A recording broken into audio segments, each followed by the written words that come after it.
I asked them if they get... Abe Foxman's spokesman, Ari O'Sullivan, was the last person I expected to see at the event. What was he doing here?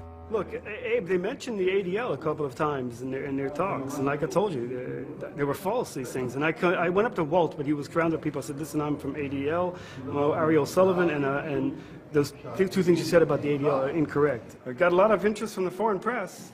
I don't know about the Israeli media, though. Was it Israeli media here? אני מהליגה נגד השמצה. זה שהזכירו כל הזמן, ADL. לא, אתה מהליגה. אני הדובר של הליגה. מי אתה? דובר הארץ? כן, אתה מגוש. אני מגוש שלום? למה הבאתם אותו? את מי? את שניהם. זאת אומרת, למה הבאנו אותו? אנחנו חושבים שמה שהאנשים האלה עושים זה פשוט פעולה הכי מבורכת שיכולה להיות. לא לגבי השמצה או לא השמצה. לגבי אי פעם להגיע למצב נורמלי ומאוזן באזור הזה. יש לכם כסף להביא אנשים כאלה פה? כי אמרו לי שגוש שלום זה ארגון קטן, שולי כזה. גוש שלום זה ארגון קטן. אבל את הקצת כסף שיש לו, הוא מנצל לדברים החשובים ביותר. והדברים החשובים ביותר זה להגיע סוף סוף אי פעם לאיזשהו פיוס בין הפלסטינים לבין היהודים במזרח התיכון. והדרך היחידה לעשות את זה, זה לגרום שהמדיניות של מי שתומך בישראל, לא משנה מה היא עושה, שהמדיניות הזאת תתחיל להיות קצת יותר נורמלית. זה לא מקרה שהאנשים האלה הוציאו ספר שכל העולם רעש ורגש בגללו. I don't know if the whole world was shaken by Walter Mearsheimer's book, but the Jewish establishment certainly was. Why do two such established, credentialed, respected academics engage in such a shoddy piece of work on what subject? At the annual ADL convention, the Israeli lobby book was the center of attention. In the Foreign Office in Israel, there was a 3-day convention dealing mostly with the issues raised in the book The Israeli Lobby. Never before had the question of whether anti-Semitism and anti-Zionism are the same thing seemed so important. Experts and speakers from all over the world said the same thing, that those who attack Israel are doing so simply because they are anti-Semites in disguise. We thought people who would hate us, who would be our enemies, would be thugs and lunatics yelling kike, and instead they're soft-spoken college professors explaining to us how we have the apartheid state. We were unprepared. So let this conference draw a line in the sand. If you're an enemy of the Jewish people, then we will fight you with all our might, for ourselves and for our children and for our children's children. Who would we be if we did not? And we will prevail.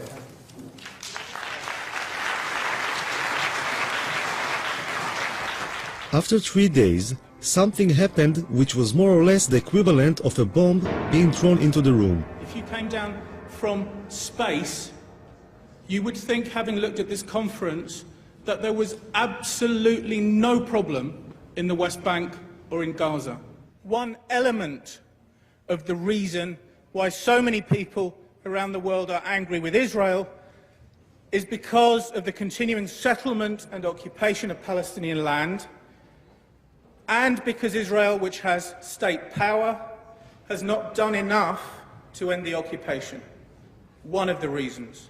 Such an occupation cannot be sustained without racism, without violence, and without humiliation against the people who are occupied. Thank you. I don't get it. I just don't get it unless you were ironic.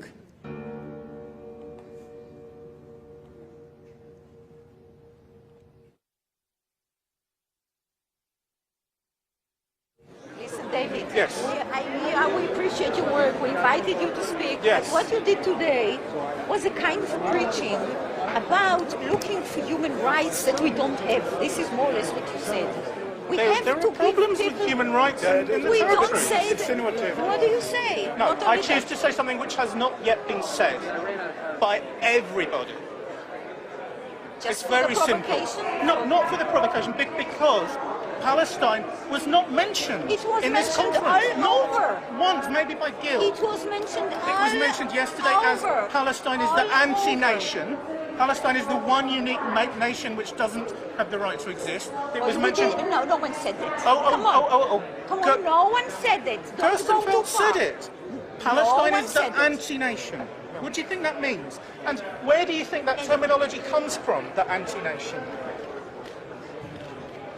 What you were saying is that anti-Semitism and anti-Zionism are two different things. They are two different things. Sometimes they are the same thing. And it's kind of ironic, really, that I was seen by some people as a sort of wild-eyed radical, because where I come from, I'm denounced as a right-wing, neocon, Israeli-supporting, anti-Palestinian racist. What does it say about this conference then? Well, it says about this conference that there were some hard right-wingers there. There you go. Nobody in this conference was balanced, not one.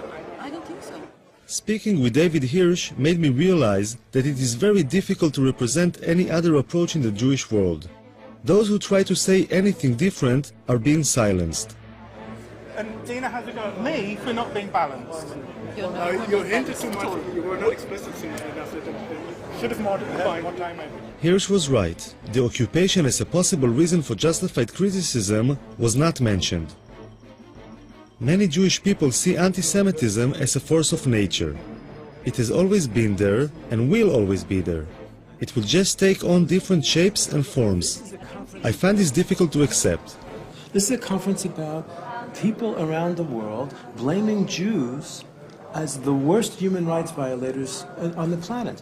And the people who support Israel are now under attack as supporting the colonialist apartheid state of Israel.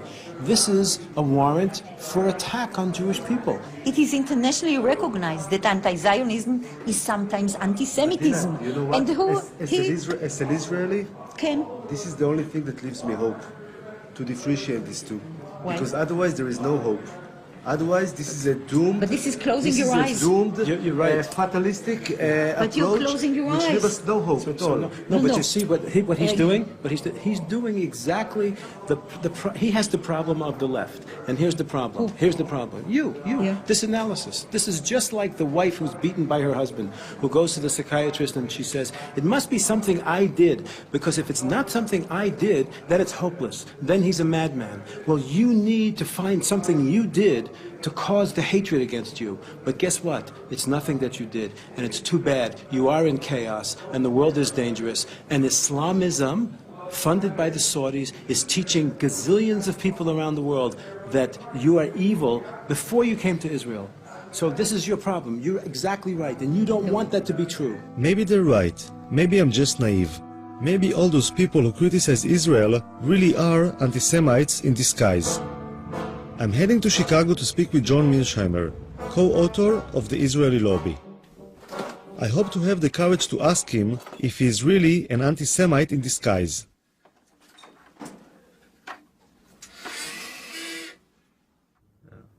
But did you took a few minutes to question yourself when you've been blamed as being anti-Semite? Did you try to think about it between yourself and yourself, I don't know if you have this expression, within yourself, did you take some moment to think maybe some of it was influenced by something which is, could be interpreted as anti-Semitism? No, because I'm not anti-Semitic, and I never had any doubt that I wasn't anti-Semitic, and I just didn't see any need to do this.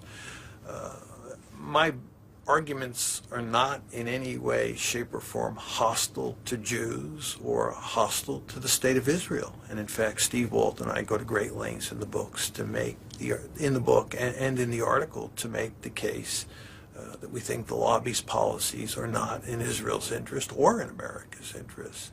And we believe that the policies that we're pushing and the arguments that we're making are better for Israel and better for the United States. Now, one can disagree with that, but those arguments that we're making are not anti-Semitic, and we're not anti-Semites. Of course, it's almost impossible to prove that you're not an anti-Semite, which is one reason that this charge is so effective. I mean, how does one say I'm not anti-Semitic, and convince people who say you are. My best friend is Right, that's what you end up saying, that my best friends are Jews. And some of my best friends are Jews, and of course this is not a very convincing argument. In fact, it's an argument that's almost guaranteed to lose. There's no question that anti-Semitism has been a poisonous and potent phenomenon over time. And there's no question that someone like Abe Foxman, who grew up as an infant and a young boy in Europe during the Holocaust, is going to be affected by that history of anti-Semitism. They say that eventually it's bad for Israel as well, not only for the United States, but this policy eventually will be bad for Israel as well. But that's not their goddamn business.